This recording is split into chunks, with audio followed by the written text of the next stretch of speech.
kita berharap supaya negara ini perjalanan budayanya dilaksanakan oleh NGO, oleh ketua-ketua kampung, oleh pengulu. Pengurusannya diketuai oleh KSN. Tapi dasar-dasarnya dibuat oleh ahli-ahli politik melalui parlimen dan sebagainya. Banyak perkara yang Allah dah tunjukkan kepada kita. Sebab itu sekarang ini kita nak berharap sangat ni, kita nak berharap sangat supaya semua kelompok, tak kira agama, tak kira ismnya, mari kita bersatu. Kerana perkara yang nak kita hadap ialah perkara yang kita sebut tadi, kemiskinan baru, masalah baru, norma baru. Dari sudut pandangan YBK, kalau harga rumah itu 300,000 pun orang Melayu tak lalu nak beli. Cuba tengok berapa ramai yang YBK ada senarai nama mereka yang tak ada rumah. Nak beli tak ada duit. Melainkan dibuat secara percuma. YBK memulakan buat rumah secara percuma tahun 1990. Sekarang diikuti oleh pusat zakat, diikuti oleh kerajaan dan sebagainya. Kita meneroka keadaan ini. Dan apakah seseorang itu bila membeli sebuah rumah 1 juta itu, betul-betul rumah itu? Tidak. Dia akan share buat jalan yang berjuta-juta. Dia akan share buat infrastruktur, potong tanah dan sebagainya. Maka harga rumah yang dibeli oleh orang-orang tak dalam tanah air kita sekarang ni sebenarnya sudah tak betul dah. Dia punya sistem tu. Sebab itu kita kena kembali. YBK mencadangkan satu konsep Muslim Village bersama-sama dengan Raudah City untuk nak dibannerkan semula satu kepahaman bahawa dengan RM150,000 dalam satu kawasan yang besar, setiap orang ada satu rumah,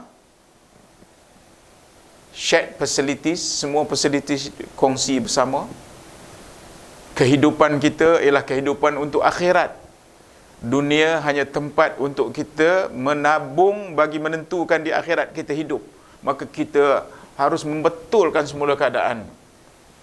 Dan kalau Raudah City bersama YBK ini berjaya membuat satu konsep, RM150,000 sudah ada sebuah rumah, maka saya percaya akan tertampalah, akan tercabarlah mereka-mereka yang dalam industri perumahan ini, bahawa sesungguhnya mereka nampaknya sudah keterlaluan dalam membuat untung dalam bisnes yang Allah berikan peluang kepada mereka, berikan tanggungjawab kepada mereka, tetapi mereka berjaya membina kehidupan mereka yang mewah, tetapi rakyat miskin terus, yang miskin terus miskin, yang kaya terus kaya.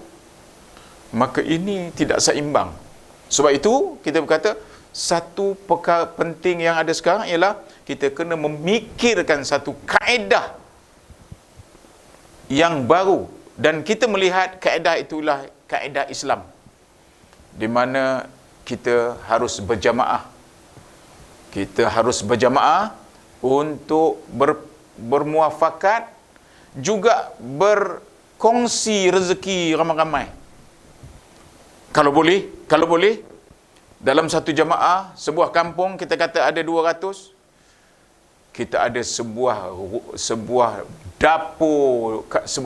dapur kampung tersebut. Semua orang makan di kampung tu. Semua orang makan di satu tempat. Ladang-ladang tanamannya di situ semua. Kita boleh tanam sayur, kita boleh bela kambing, kita boleh bela ayam. Dari situ kita makan dan lebihnya kita jual keluar. Yang itu rupa-rupanya ada tempat di Indonesia dah buat pembangunan macam ni. Mari kita balik semula ke basic. Ke basic.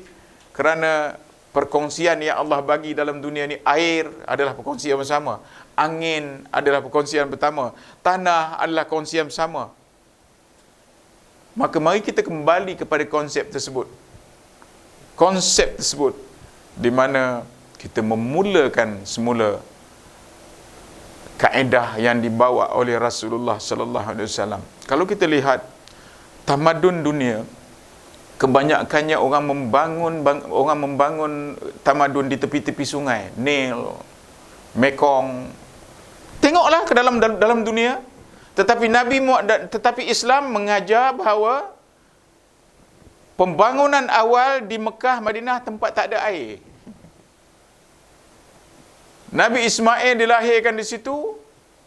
Di situ start pembangunan, di mana rupanya pembangunan tamadun manusia itu bukannya pada air sungai, bukannya bergantung pada tepi sungai, tapi manusia itu sendiri mesti menggerakkan dirinya, bergerak hebat bagi membangunkan sebuah tamadun. Sebab itu kita melihat pada awalnya tamadun Islam itu cukup cantik, tetapi oleh kerana apa yang kita sebutkan tadi, salah guna kuasa, terlupa diri apabila dah kaya raya, jadilah kita kembali sekarang ini kita mengikut acuan orang, mengikut acuan barat, mengikut acuan timur, tidak lagi mengikut. Mari kita kembali ke acuan kita, berdasarkan kepada kita dulu membangun, Nabi Muhammad membangun daripada tanah yang kering kontang. Allah hadiahkan telaga Zamzam. Dari situ kita bangunkan akal, agama dan peradaban kita. Bukan seperti agama-agama lain, bangsa-bangsa lain. Ini semuanya di tepi-tepi sungai. Mereka sebenarnya bergantung dirinya kepada hal-hal yang macam itu. Kita tidak. Kita mentadbir alam.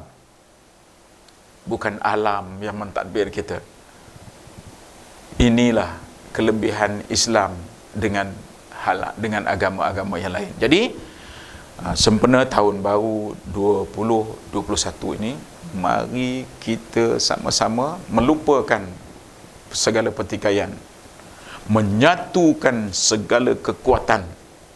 Bagi apa? Bagi membina satu kebangkitan baru dengan musibah yang dibawa, COVID yang dihantar oleh Allah Subhanahu Wa Taala ni, menyebabkan kita boleh berubah. Kalau kita nak minta berubah sendiri, nampaknya tak mau. Allah terpaksa membuat perubahan dengan menghantar COVID ini ke muka bumi, supaya kita sedar bahawa kita masih bergantung kepada nikmat Allah Subhanahu Wa Taala. Selamat menyambut tahun baru 2021. Diharap sangat agar 2021 ini bukan saja mencabar, tetapi akan membina satu kebangkitan baru kepada semua insan-insan, anak-anak Malaysia yang tercinta ini. Wabillahi taufiq wa hidayah. Assalamualaikum warahmatullahi wabarakatuh.